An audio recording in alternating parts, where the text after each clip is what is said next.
my 10th video on YouTube. Should you start? What have I learned? And is it possible? Alright, let's get down to nitty gritty.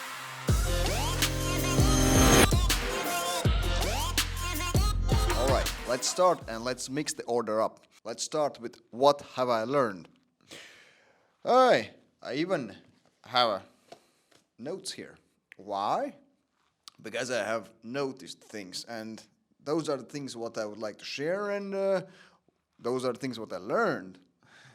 The learning thing. So it's first of all editing. Secondly, it's speaking. Speaking in front of the camera. At first, it's kind of scary and it's weird.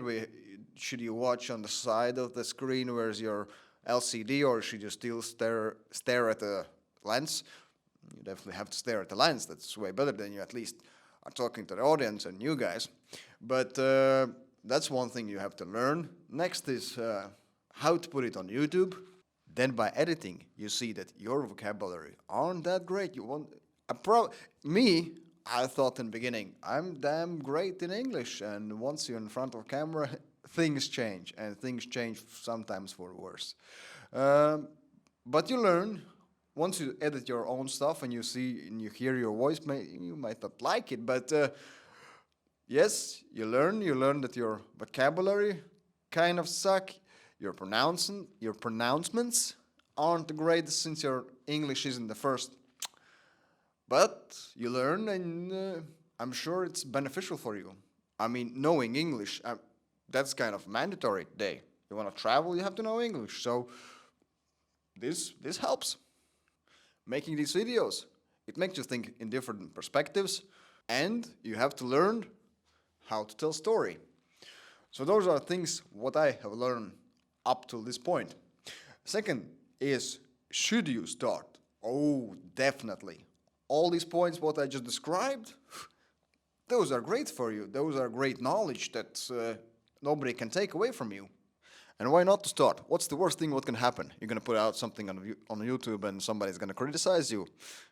It can happen on a daily basis. You probably are getting criticism now and then. So I don't think it's anything bad.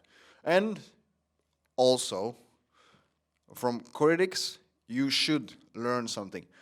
Maybe, and sometimes, they are right. The third part, is it still possible? Is it not too crowded? And is there still place for you?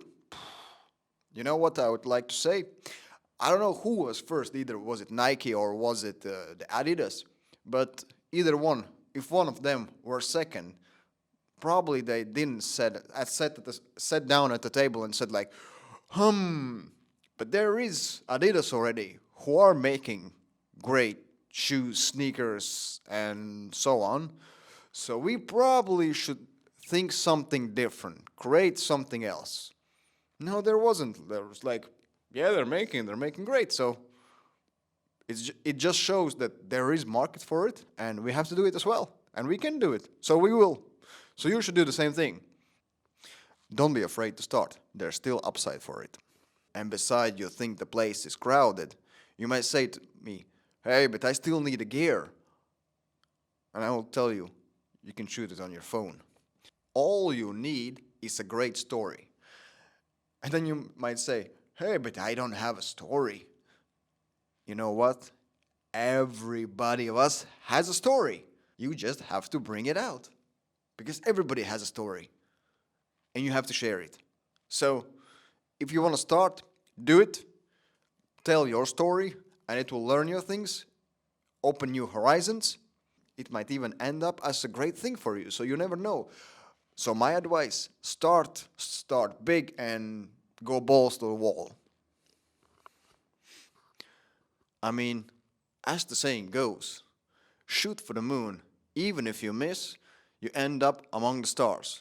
I think it couldn't be said any better. So if you have this thought starting the YouTube, do it. And I mean the time is ticking and you have only a handful of it. So see you on the next one.